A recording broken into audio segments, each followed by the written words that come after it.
So welcome to this side event on which metrics for development finance making the TOSSD useful for guiding allocation and ensuring accountability. Financing the SDGs is increasingly challenging, as it means to finance at the same time development and global public goods, notably climate and biodiversity. For scaling up going from billion to trillions, we need to have a reliable but also an exhaustive metric of financing flows. It's necessary for mobilization, but also for allocation and accountability, both to the donors and to the recipient stakeholders, to have this metric. It's a nutshell. This is the instrument to build trust. Efforts have been made in the last 5 decades to measure donors' effort inside the Development Aid Committee at the OECD. These efforts help to build trust in donors' accountability for development aid. However, there are still missing flows, notably those of South-South cooperation and non-concessional flows. Furthermore, flow of funds to finance global public goods are not exhaustively measured, which is a very important issue, as financial commitments for climate, for biodiversity, for plastics have multiplied in the last decade. Eventually, there is also a need to have a comprehensive flow of funds measured from the recipient point of view. First, to measure allocation of funds to finance SDG. Second, to disentangle climate finance from development finance, to refine the analysis of allocation. And third, to strengthen accountability to recipient stakeholders, to assess public policies efficiency. To this end, the total official support for sustainable development, known as the TOSSD, it's much easier to say, offers a framework to try to address all these challenges and is a key step forward. So let me now give the floor to Julia Ben, the head of the Secretariat of the TOSSD, who is the best placed person to describe this ambitious progress. Julia, the floor is yours. Okay, thank you very much. So very pleased to be here with you today. And what I was requested to respond to as a question was, where does TOSSD stand? And then talk a little bit about the scope and prospects. So first, I would like to say that from the kind of the very first initial idea of TOSSD, which was first put forward actually in the context of OECD statistics on development finance, it was then anchored in the Addis Ababa Action Agenda with a reference to open, inclusive, and transparent discussions on TOSSD. And from there, I'm very happy to tell you today that TOSSD actually exists. So first of all, there is a robust methodology for measuring the full array of official support official resources in support of sustainable development of developing countries.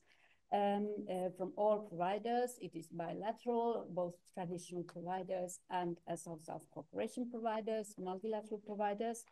And TOSSD covers all financial instruments, and all the data is organized in a framework that has 2 pillars. One pillar is cross-border resource flows to developing countries, and the second pillar is called global and regional expenditures for international public goods. And then there's still a third element in the TOSSD framework, which is mobilized private finance, mobilized through official interventions. Now, the methodology was developed jointly between traditional donors, the South-South cooperation providers, or dual providers recipients, as we call them, recipient countries, and also multilateral organizations. And I would emphasize it's really with developing countries contributing on an footing with developed countries in these discussions on measurement issues. As from 1st of January this year, so this inclusive governance of the TOSSD metric has been formalized in the International Forum on TOSSD. And I think our co-chair, Laurent Sarrazin, will explore that issue a little bit further.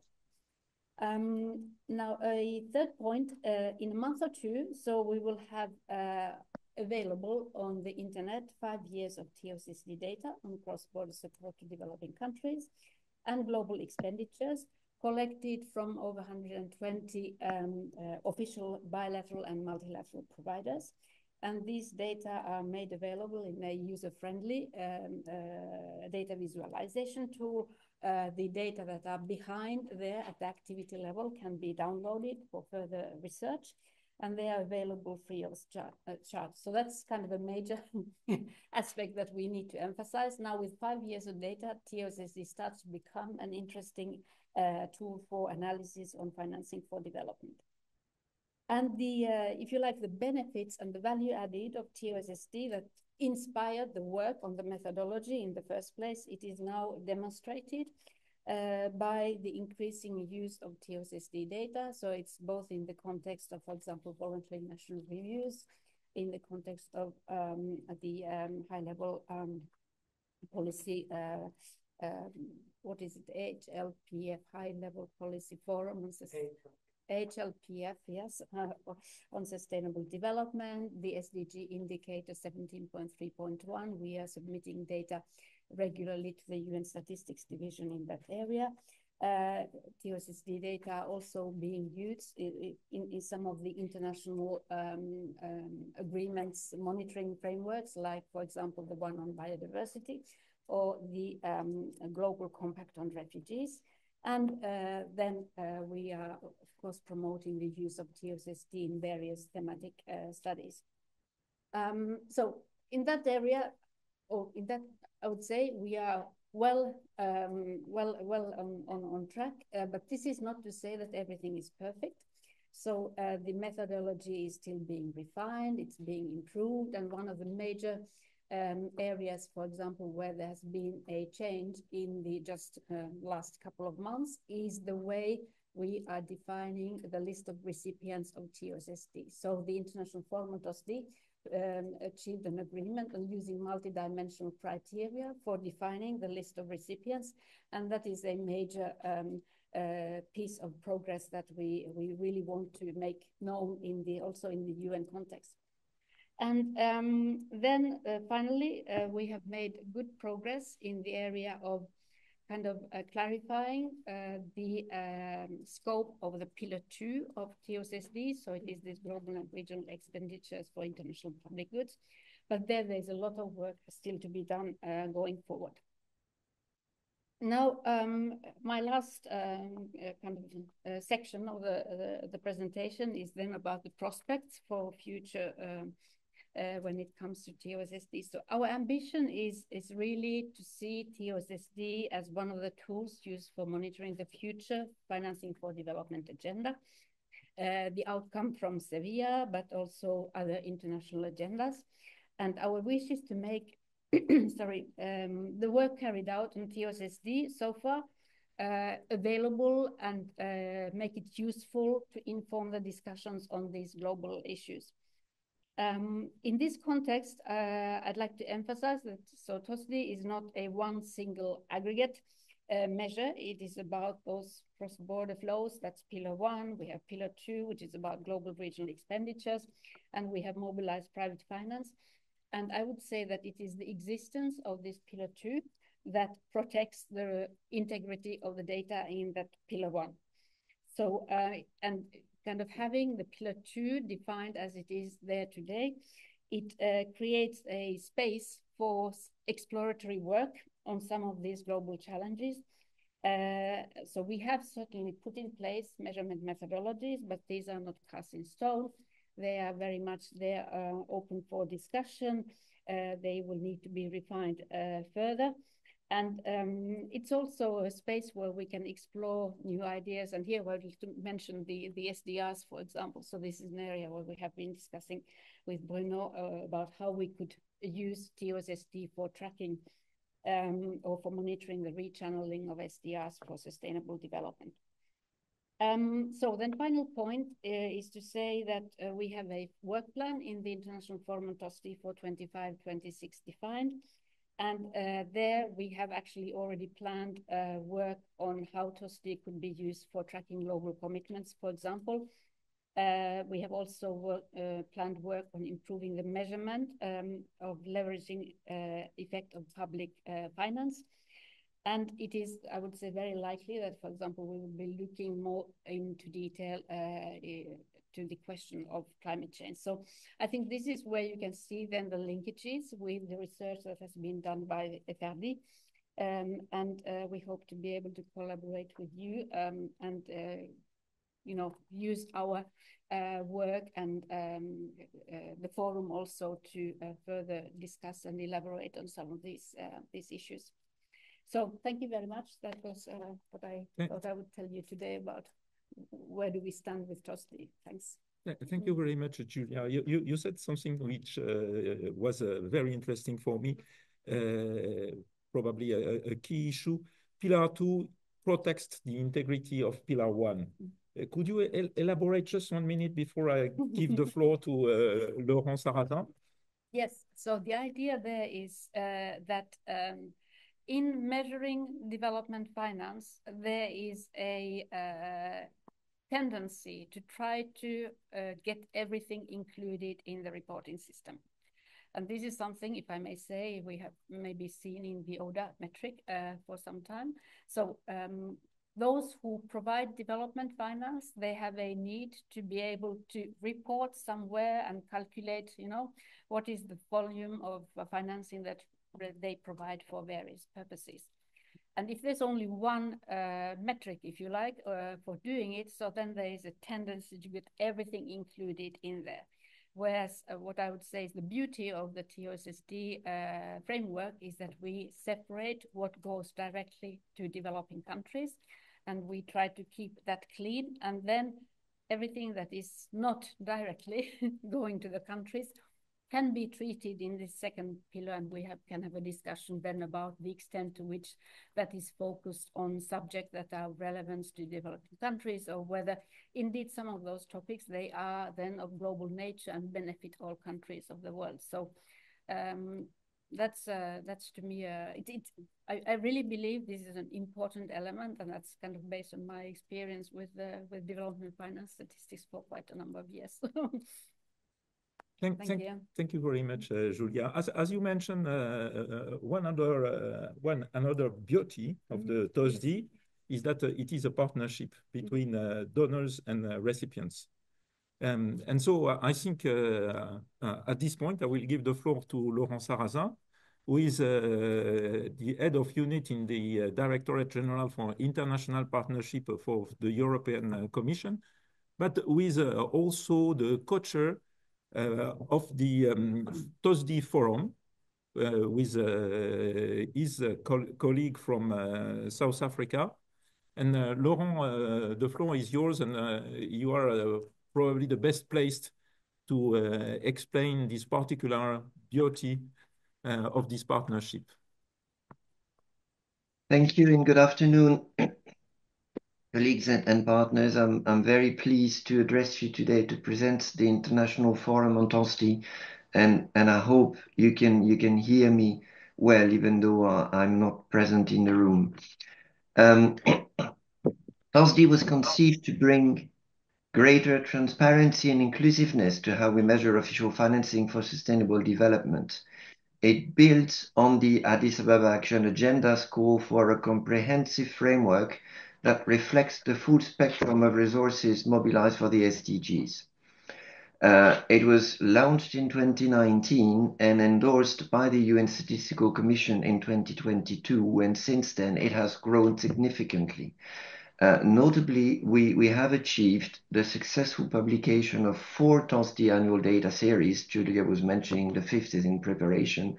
We've achieved increased political encourage at the G20 and enhanced use in SDG monitoring, such as in the VNRs to the HLPF. A major milestone came in 2024 with the creation of the International Forum on TOSD.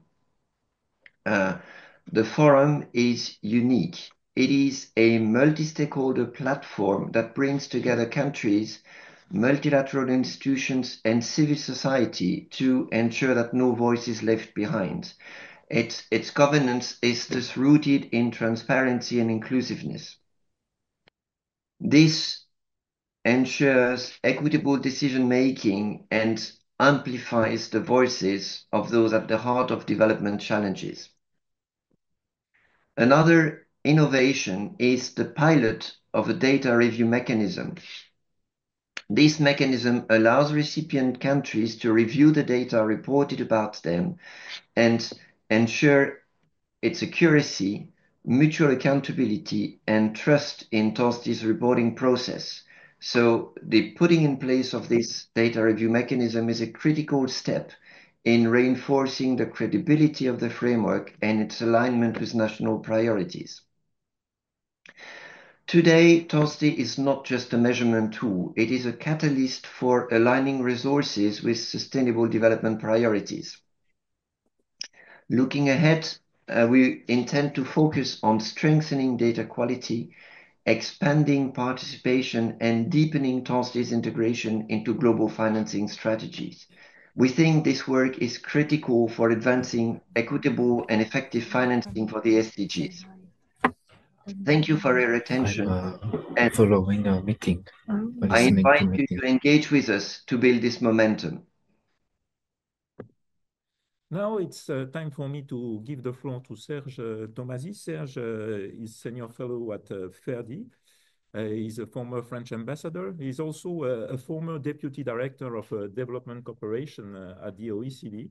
And in this capacity, he was involved in the revision of ODA measurements, but also involved in launching the TOSSD initiative. So I guess, Serge, you are particularly happy to see the progress of this initiative. You recently published 2 papers, which are on the Ferdi website. And I guess that you are going to talk to us to take stock of the progress made with the TOSSD, notably concerning the flows linked to the South-South cooperation, or more generally non-concessional flows, but also as Julia mentioned, the TOSSD is existing, but it's a living initiative. So you are particularly best placed to propose some recommendation and to discuss evolution, notably to disentangle financing for development and financing for global public goods, which is one of the beauty of the TOSSD, as Julia mentioned earlier. And also maybe on the question of additionality, because this is probably what could create also increase or strengthen the trust between donors and recipients. So I don't want to spoil your intervention, Serge, so I give you the floor now. Thank you, Bruno, and good morning, everybody. If I may, I would like to start by warmly congratulating Julia Ben, the Secretariat of the TOSSD, as well as Laurent Sarrazin and the governance body of TOSSD for the progress achieved. Indeed, now, with on one hand the ODA and on the other hand the TOSSD, we have a comprehensive and solid system of monitoring development finance. The first ODA is clearly focused on measuring donor efforts with a donor's perspective, while the second TOSSD is an effective metric to monitor for financing for development in a comprehensive manner and with a recipient perspective. In my mind, TOSSD presents 3 main added values. The first, it is a comprehensive and inclusive system, including concessional resources as well as non-concessional resources, such as loans and other market-based instruments that are very important to boost economic growth in developing countries, such as guarantees, private equity. It is also an inclusive system because it is open to the non-DAC members and should monitor financing flows from North-South cooperations, as well as South-South cooperation and triangular cooperation. It is also a monitoring system built with a recipient perspective, a huge difference with ODA.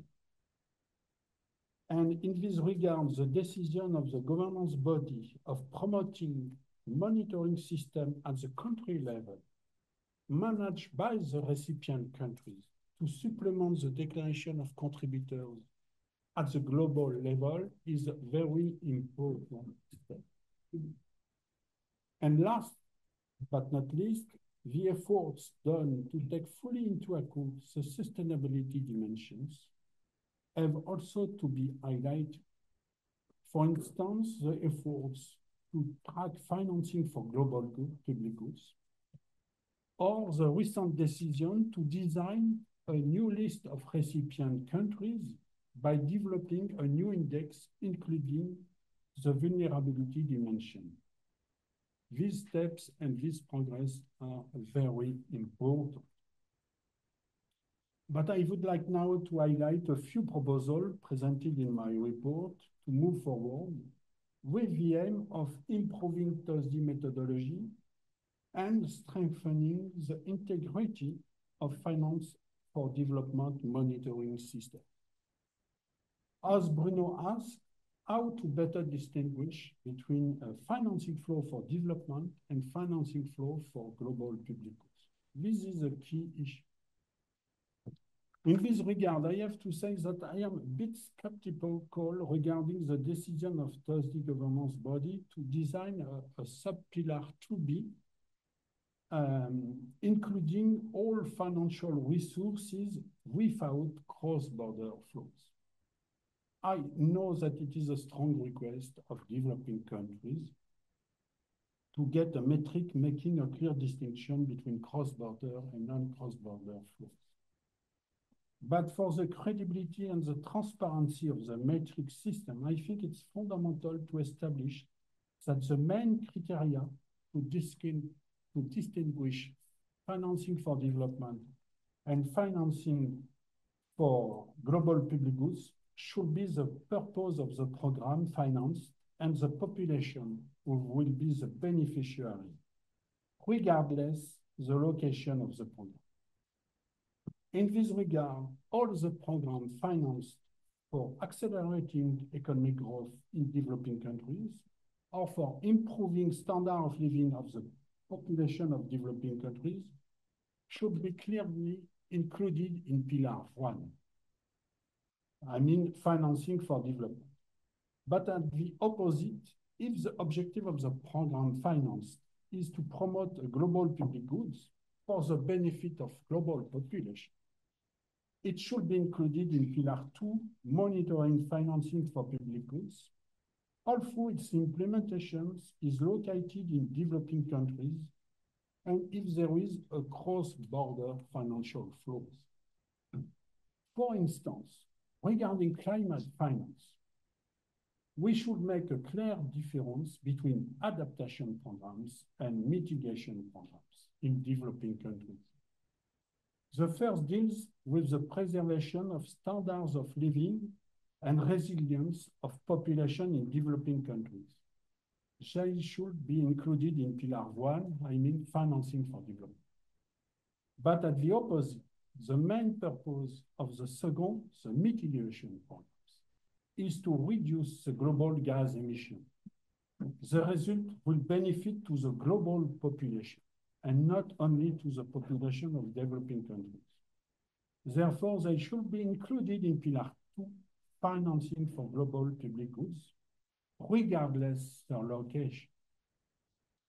I will conclude in highlighting these questions, this challenge of additionality of climate change finance.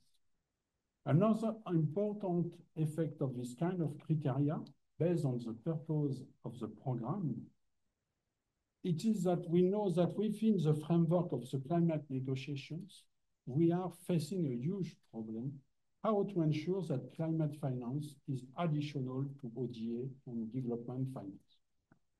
In my mind, to include mitigation programs in financing for global public goods and not in the financing for development will preserve financing for development resources, and we will prevent a misappropriation of these resources.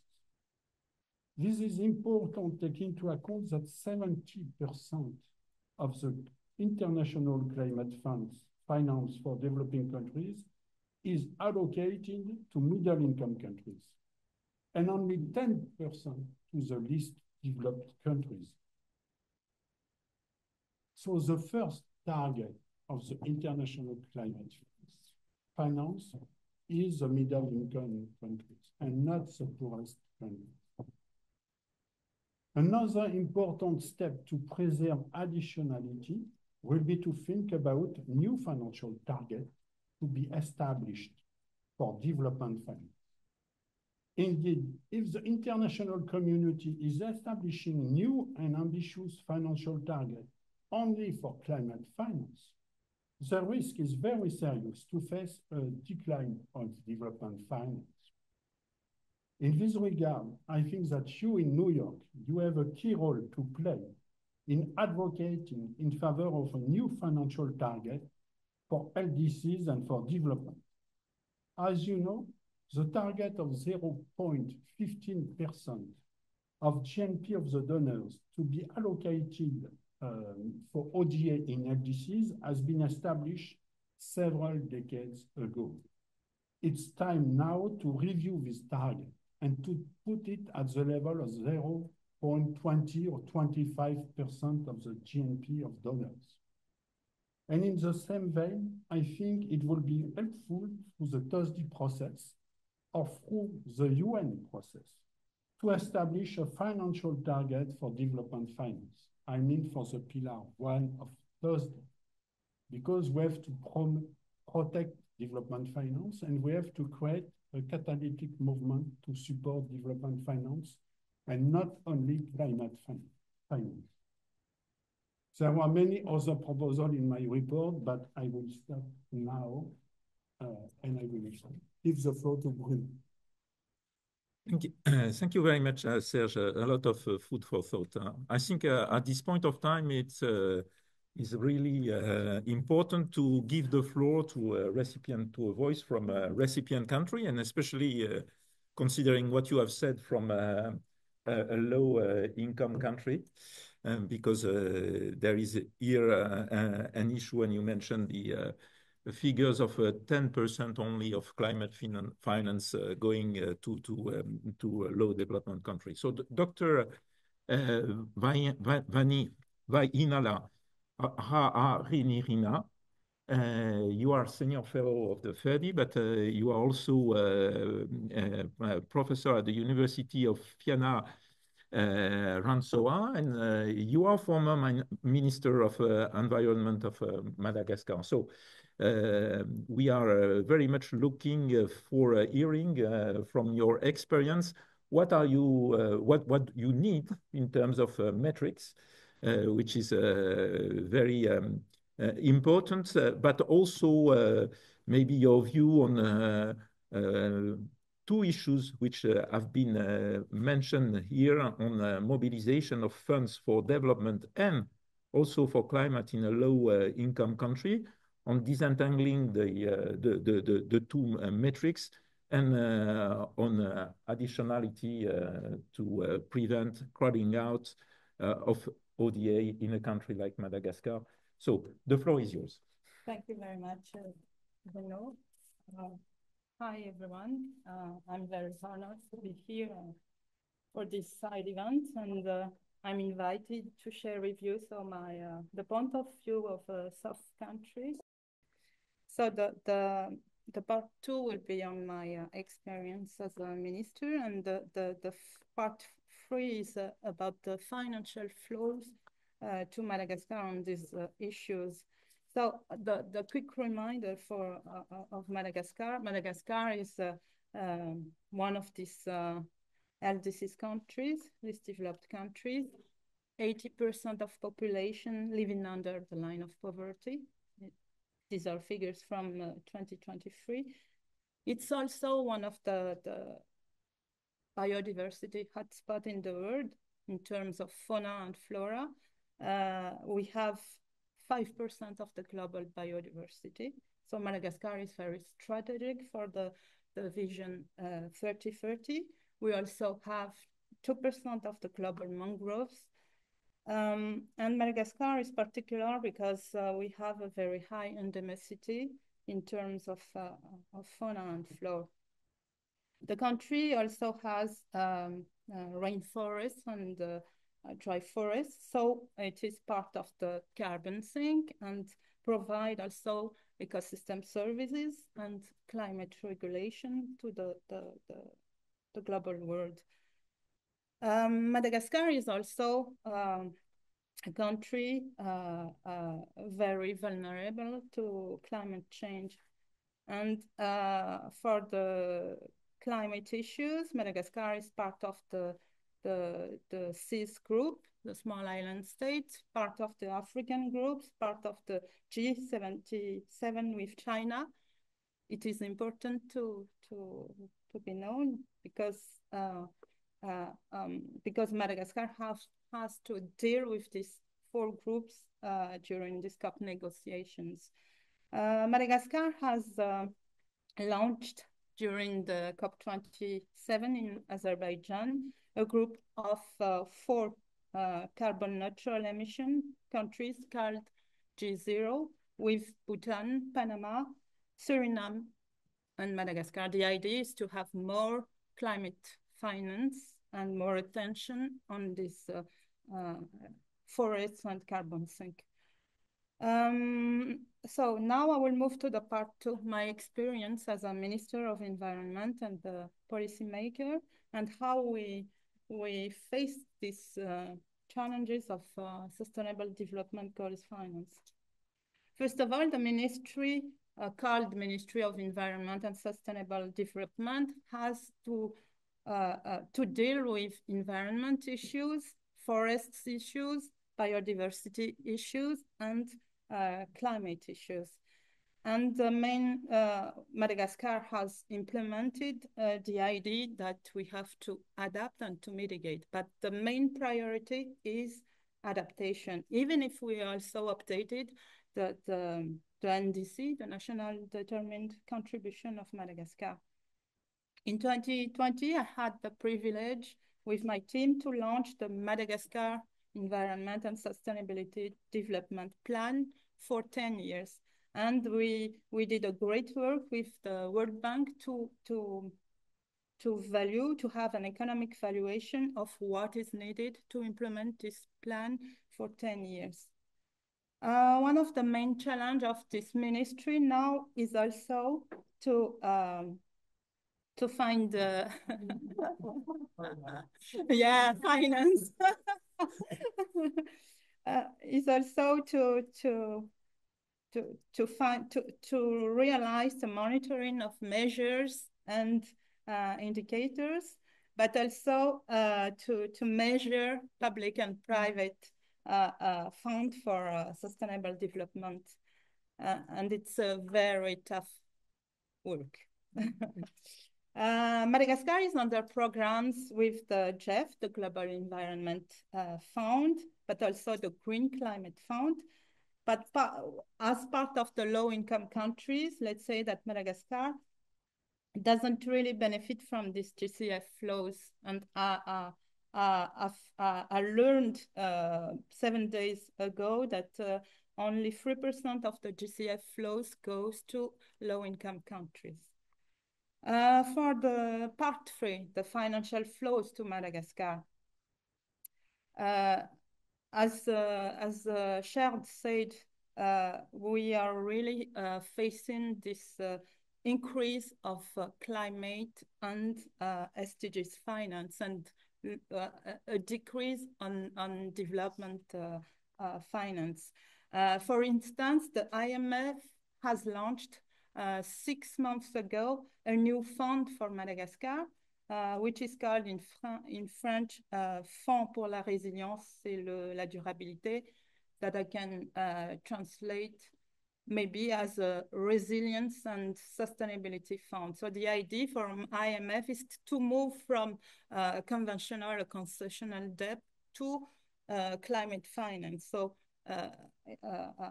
I do agree with Serge when he said that we have to be careful on that increase of climate finance and less finance in development. We have also many funds from the European Union, but also on bilateral, multilateral, like United Nations, and more public-private partnerships on sustainable development. Also a big increase of South-South cooperation, but there is no transparency. Even for the Malagasy citizens, they are not able to know, we don't have data to say how much is this part of the South-South cooperation. We have now many funds from the African Development Bank on these climate issues, and also on ecotourism and on environment, or on energy transition.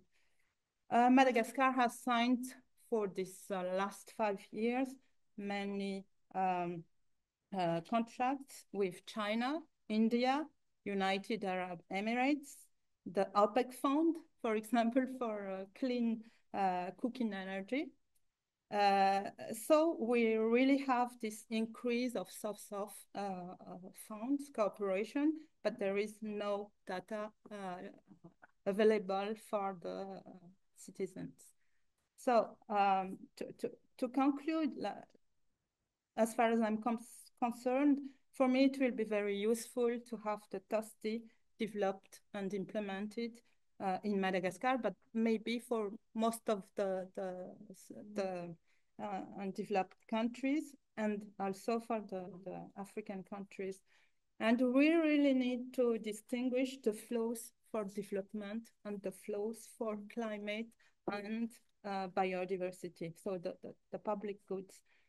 One of my reflection when I came here this morning is about the training for the public administration, who is in charge of this measurement and indicators. I think we can cooperate on how we train how we can train the human resources in public administration in charge of these complex and new issues on climate finance and sustainable development finance, but also on development finance.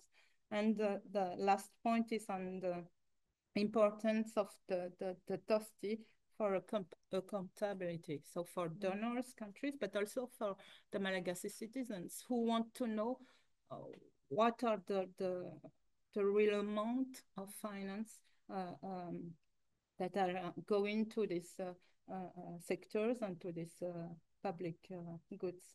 Thank you very much. Thank you very much, Vainala.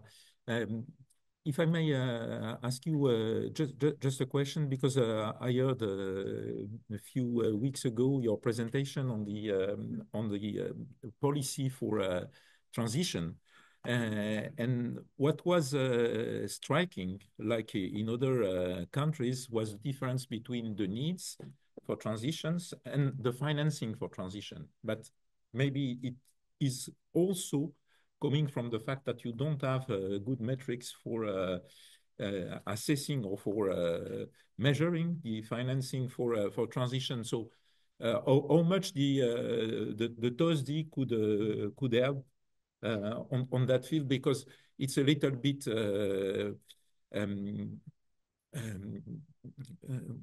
disappointing when you are looking at the gap between the needs and what is on the table for financing. It could maybe a little bit close, if not completely close the gap. Yeah, thank you very much for this question.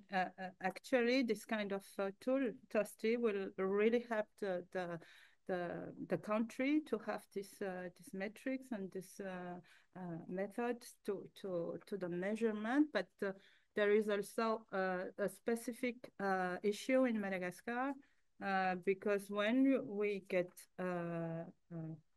aid or finance from donors, there is a kind of institutional incapacity or it's difficult to the Malagasy government to use the fund we get. So for example, for the 40 last years, Madagascar has never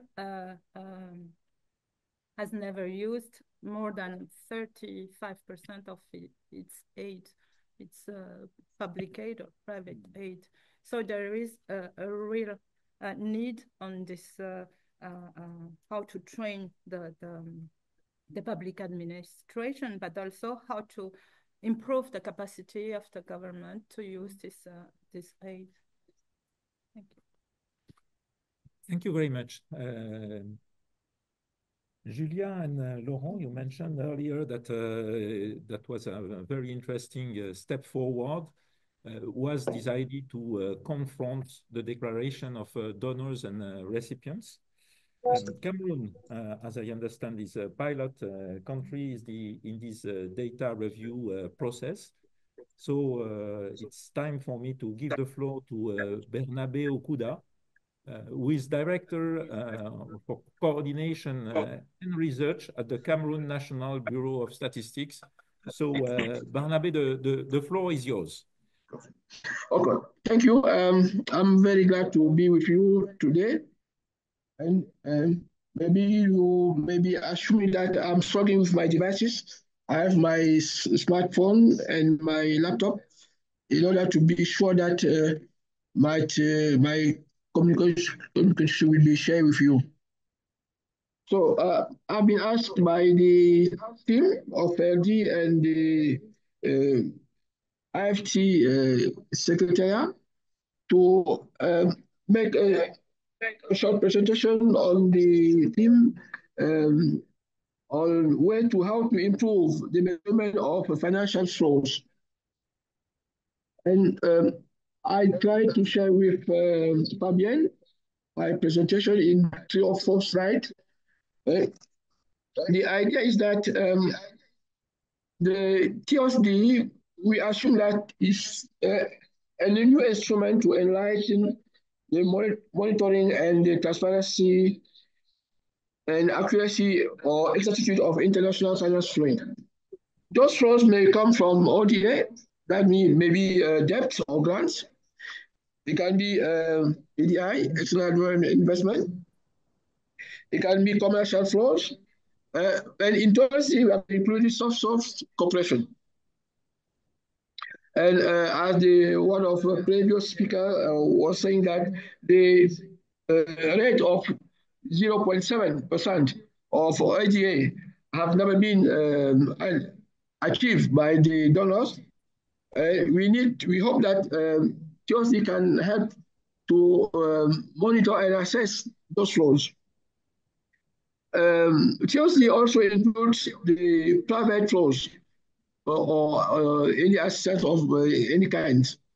And what is new, and we have suggested to the IFT Secretariat that we should also add a new concept which up to now not really integrated in the evaluation of flows is the measurement of technical assistance. We are in development country, generally we receive technical assistance from development country, international organization, be the World Bank, IMF, European Union. But generally, this technical assistance is not correctly evaluated in financial cost. But we need that this technical assistance should be included in this evaluation of international flow. TOSD is, according to us, also a technical tool to assess the link and destination of the financial flow. In this way, we should assess and to see in what direction what is the orientation of this finance flow according to the objective of sustainable development, as it say in the Agenda 2030. In this sense, the exercise made by the TOSSD Secretariat and the team, the TOSSD also helped to assess the destination of financial flow from donor to recipient, according to the supportive on SDG. And in this sense, it's quite important to see in what direction the donors or the recipient allocate the resources. Maybe and in line with the different SDG. And for the methodology is quite simple, according to us, but maybe difficult for others, is that we need to confront the declaration or the data collected from the donor side, that's out, and versus the declaration or the data collected from the recipient side, that's in.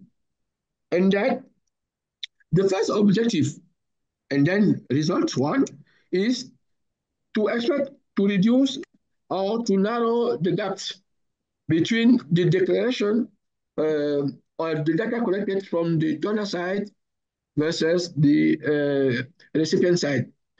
And the interest in this side is to see what can be the transactional cost, be they legal or illegal. And you are all aware of the research made on international financial flow, illicit financial flow. It's now known that flows coming from illicit operation or transaction are drawn to be laundering, I would say, and the laundering the money from this direction. And that is in line with the SDG 16 and 17. And the second objective, or then the second main result, is that this analysis have to assess the destination of these flows to which SDG, and now we can see the priorities either from the donor side and the recipient side, and who decide to orient, to allocate this resource. Because sometimes, and as we have been said in the declaration, that we should be aligned, the donors should be aligned on the priorities expressed by the recipient. But sometimes this alignment is not fair. Some donors prefer to allocate their flows or their money or their finance support to some their own priorities rather than the priorities from the recipient side. And this it should be important to assess the SDG. And this exercise should also help to lead to optimize to optimize the intervention and allocation of resources. And that should be more important from SC1 to SDG 15. As we have narrowed the gaps and the dark side of between the gaps between the donors and recipients, this is a new source of funds that can help now to be efficiently allocated to the priorities of the recipient countries or side. And technically, we have two advantages in this approach. Is that the TOSSD can be seen as a prior indicator.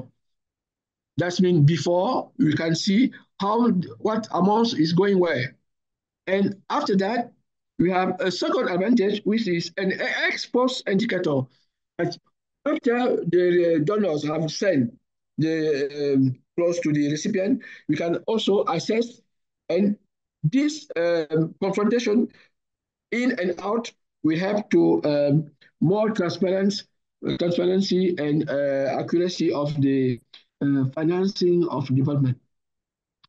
The second point I want to raise quickly is that for the next conference of Finance for Development scheduled in Sevilla, Spain, in next June, It's not a secret, but I can also share this with you as a member of the high-level group on partnership and capacity building for the SDG and the United Nations Statistical Commission, is that the UN Statistical Commission is intending to present a document at this conference. In this document, we are working there to show that statistics can be a driver of finances for development, not to fund statistics, but the good statistics helps to have more financial assistance and more financial resources. This is that through good statistics, we ensure transparency and we reduce the dark zone of the financial transaction. That helps to benefits and that can be allocated effectively to development support. And you also know that the standard made imposed by the IMF, International Monetary Fund, have a classification in dissemination data. And there's a group that helps to have low interest cost in the international market.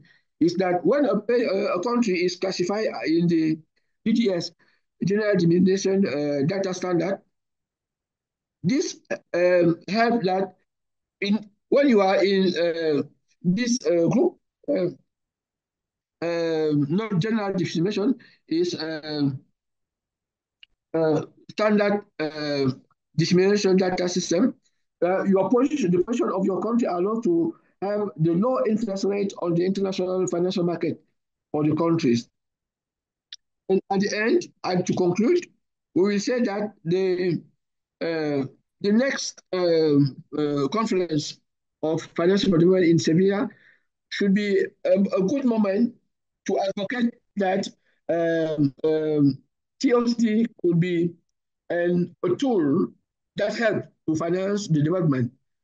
And this funding or supporting TOSD project offers at the international community a new tool or a new alternative tools to finance development, and as a way we should support this initiative.